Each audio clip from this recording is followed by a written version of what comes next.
The problem with only being able to fly in visual meteorological conditions, or VFR, is that whenever you try to plan on visiting anywhere by light aircraft, you're never guaranteed to get there or even guaranteed to be able to leave the ground. Bit tight VFR, so I'm going to head back.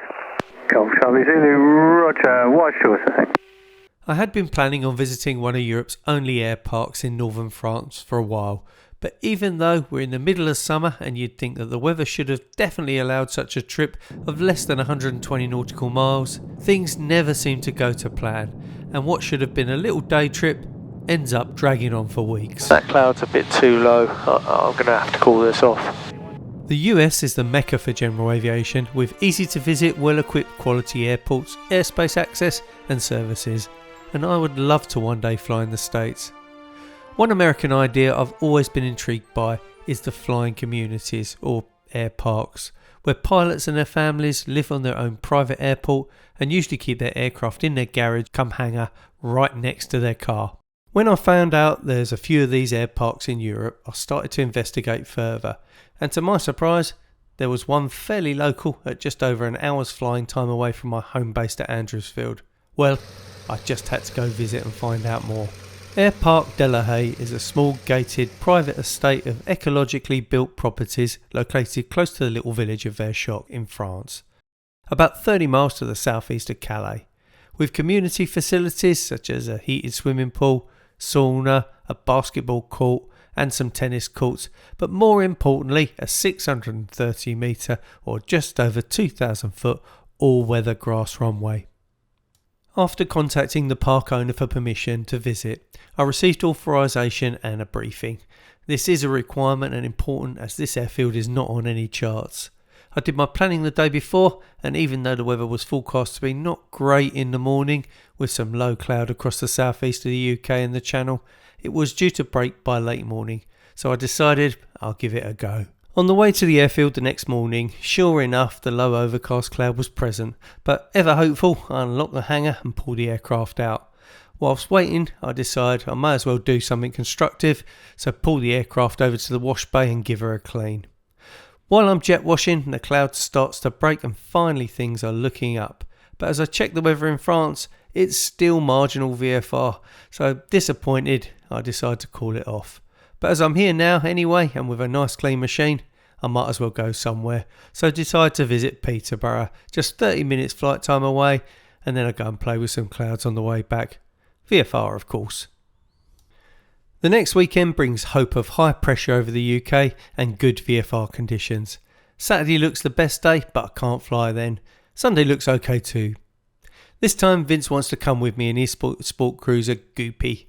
But as he is based at North Weald and I'm now Andrewsfield, some 20 miles away, we decide to do our own planning and then meet up somewhere over Kent, and then we'll fly the crossing to France together. Because the air park is very small, there's no border facilities, and as we are entering and landing in France from another country, we have to go through customs. We can do this at a number of designated entry point airports, where we will have to land and physically leave the aircraft and go through passport control before we can travel onwards. We've chosen to enter via Calais. Bonjour. As it's on the way, they've got a nice CAF and they are a customs gateway airport.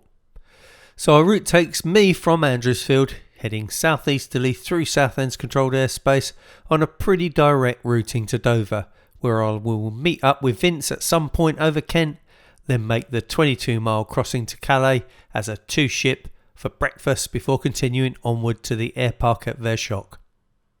I wake up to clear blue skies and they stay that way on the 30-minute drive to the airfield.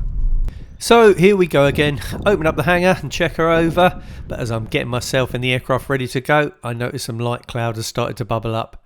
It's still perfect VFR here, however as I check the weather in Calais, there it's only marginal VFR, annoyingly. But the trend has been improving all morning, so I'm going to go for it. I don my life jacket and depart, excited that finally I'm off to France. I climb out of Andrewsfield's easterly runway and turn en route towards Southend, and I note that the light cloud has loads of room under it and it's still lovely VFR conditions. This matches the forecast pretty accurately, but as I clear Southend's controlled airspace and climb to my cruising level of 4,500 feet over Kent, a lower cloud layer starts to fill in, and there's also another light layer coming in above me. I hear Vince on the radio and we decide to make our own way to Calais, as with all the cloud about we don't want to get too close or in each other's way. As I head towards Dover, I'm still VFR as I'm above 3,000 feet, so don't have to be in sight of the surface. However, that cloud above me is beginning to thicken and I feel like I'm starting to be squeezed between the layers, and I'm actually thinking I may have to turn back. I can just about see between the layers and ahead it looks like it's improving, so I press on. Sure enough, as I arrive at Dover, the cloud layer above disappears and gives way to blue skies, and the lower layer dissipates as I start my channel crossing. It's normally pretty easy to see the French coast from Dover, even from the ground, but I can't see any landmass, just the outline of the coast in white fluffy cloud. I continue towards Calais, but the cloud, although fairly thin, is pretty congested, and it's at its worst right over the airport. Calais ATIS is giving 600 feet cloud base, which is not enough to make a safe visual landing.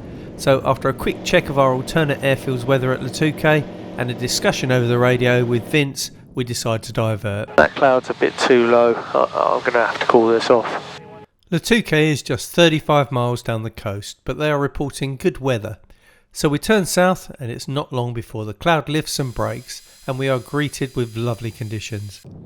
I join on a right hand downwind for the 1850 metre or 6,000 foot runway 31. As I establish on short final, I get a bit battered by the strong gusty crosswind with some nasty wind shear thrown in.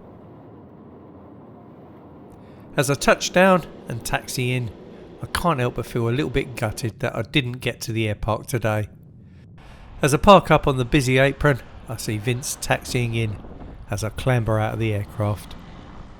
The weather here is great and we decide to hire bikes from the terminal and head into town for some lunch and a visit to the seafront. I depart VERCHOCQ on the same runway we landed on and turn north and then climb to keep the land within gliding distance for as long as possible.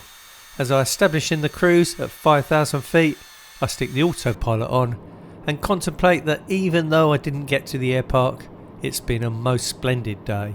I route via VERCHOCQ, an IFR waypoint that sits bang on the international border, and with the White Cliffs of Dover in sight, I give London Information a call as I enter UK airspace. It's been quite a strong headwind coming back from France, but once on final for 09 at Andrewsfield, the wind dies down and I touch down after just 1 hour and 5 minutes to cover the 110 nautical mile route. Mission not accomplished, but there's always next weekend. I'd been watching the weather forecasts all week and it was looking good for the weekend, so I decided to try again for the airpark on Saturday. I checked the early satellite images and although it shows some morning cloud over the southeast of the UK, the Channel and France look pretty clear. Finally we're going to get this done. So I prep the aircraft and taxi out again for Andrewsfield's easterly runway. I climb out, then turn towards Southend. I'm following exactly the same route as last week, via Southend, Dover and then Calais for customs. Except this time, Vince can't make it and I'm on my own. I depart Andrewsfield and climb to 2,000 feet. That cloud I saw in the satellite images is in front of me, so I decide to continue the climb up and above the broken cloud where the air is smoother. I can still see the ground, but I just hope it clears soon. As this is an international flight, I call Southend and ask them to activate my flight plan, along with a request to transit through their airspace. Southend radar, good morning, Golf November Juliet Charlie Zulu. Golf November Juliet Charlie Zulu, Southend radar. Golf November Juliet Charlie Zulu, full cruiser en route from Andrewsfield to Calais. I'd like to activate my flight plan please, airborne 0910. Sport cruiser, VFR and currently just to the southeast by about 6 miles from Andrewsfield. 2,900 feet, 1028, like a zone crossing and basic service please. Charlie Zulu, basic service, QNH 1028, squawk 4575. 4575 1028, Golf Charlie Zulu. As I cross Southend's controlled airspace, I take a look at the chart for Calais and have a quick overview of the VERCHOCQ airpark where I will hopefully be visiting later today. So first port of call and our entry into the EU will be via Calais, and that's Lima Foxtrot Alpha Charlie. It's a 1500 metre or 1535 metre long asphalt runway, lovely runway. I would imagine we'll be using 06, and that will give us probably almost like a left base join for 06. If I don't hear any other traffic, or they give me any other they give me any other basic service on leaving. instructions, if there is anyone in the tower. I don't suppose there will be. This is VERCHOCQ. We'll have a quick look at it now, although I'll be restudying it when I get on the ground at Calais. So it's 0624, same as Calais. So I assume we'll be using 06. And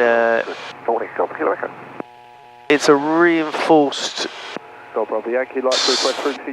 slab, 10 metre wide, 630 metre grass runway. Although it looks sort of like a hard runway there, but who knows. India Foxtrot traffic right 2 o'clock. It's got its own radio frequency, 123.5, so we'll call that. 1,000 feet to pass behind. So we'll need to go overhead. It'll be an overhead join. 1,000 feet round. Something like that. Golf Kilo Code traffic 5. I've just realised I've forgotten my life jacket. That's not good. I've just realised with the hassle to get out. Transit not below 1,000. So I have not put on my life jacket. The great thing about the little sport cruiser is that it has a really good glide ratio, somewhere in the region of 10:1. And with my routing from Dover to Calais today, gives me just about 24 miles over the water. So if I climb to 5,500 feet, I'll be within gliding distance of either the French side or the UK side for at least 90% of the crossing. And looking at that thinning cloud in the distance, VFR at my planned altitude looks totally possible. Right, we've arrived at Dover at 5,500 feet, and I make a turn towards France. As it's such a lovely day, there's lots of VFR traffic making the channel crossing for a day out on the continent, and we're all funneling via the same crossing points, so I do need to keep a good lookout. When channel crossing, I like to use a known waypoint to route via. Today I'm using one called Rinty. It's on the international boundary between the UK and French airspace, and as I arrive there, I'll say goodbye to my radio service from London Information, and as soon as the frequency clears, I'll call up Lille for an onward service. Golf November Juliet Charlie Zulu's Rinty, happy to change now to 120275 squawk 7000. I'll start my descent shortly after the mid-channel point, and then I change frequency to Calais, who inform me that they're using runway 06. I route via Calais Harbour, then set up for a left base join to final for 06.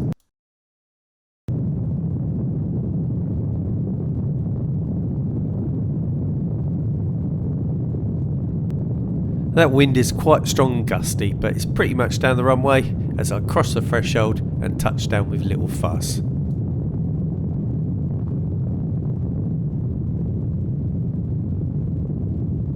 I go through passport control, but there's no one there. So after paying my landing fee of €15, I then pop in a cafe for a coffee, hoping that the customs guy will be back before I set off to the AIRPARC. I've left my details with the guy taking the landing fee, and as I'll be coming back through Calais later on, I'll get my passport stamped then. Anyway, I sent them an entry form with all my details on prior to leaving the UK, so hopefully it'll be okay. Fingers crossed.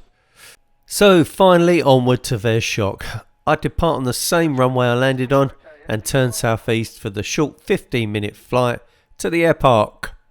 Okay, we've just a couple of miles to go, but the AIRPARC is proving difficult to see in the French countryside.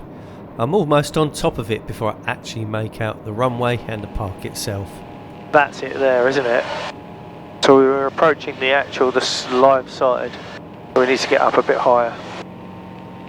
I'm making blind calls in English on the radio. They should be in French, but as there's no one on the frequency anyhow, I figure wired to the stress. And anyway, my French is terrible. Nothing around, can't see any. VERCHOCQ traffic, Golf November Juliet Charlie Zulu, sport cruiser approaching the overhead, runway 06, VERCHOCQ. The briefing sheet I got from the owner did mention a slope to the runway, and the owner suggested to land on runway 24, which is uphill, using the hill to slow down. But the wind is way too strong for that, so I choose to go for 06, which will mean a downhill landing. I do one approach and go around to get a good look at the runway and to feel the wind, then continue around for a full stop landing. There's a small wooded area just before the runway, and as I go over it on short final, I get a bit of a battering from the turbulence. I use a little bit of forward slip to lose height as I pass the end of the trees and touch down on the remarkably smooth all-weather surface. Yes! Finally, I've arrived!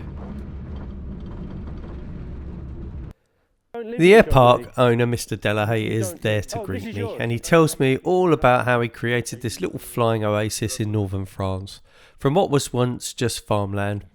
He saw how flying communities were popular in the States and wanted to replicate the same model here in France. The AIRPARC is fairly unique in that you purchase a plot, then you build your own eco-friendly property on it to a common standard. Owners come from all over Europe, and some, believe it or not, are not even pilots. Currently there are around 30 homes at the AIRPARC, there's more plots available, and there's a couple of houses up for sale. If you just wanted to stay for a weekend, however, there's also houses you can rent for a night or two if you want. Mr. Delahaye is an accomplished pilot and amazingly flies his beautiful Bonanza in and out of this tricky field, although he has recently added a 100 metre or 330 feet starter strip on just to give him a bit more room. Okay, it's time to go. I depart on 06, the same runway I landed on, and head back to Calais to sort my passport out. Luckily the custom guys are there and they stamp my entry and exit at the same time. Then it's back in the aircraft, my channel crossing to the UK, and home to Andrewsfield in time for tea. What a wonderful day. Thank you so much for watching, and Shortfield out.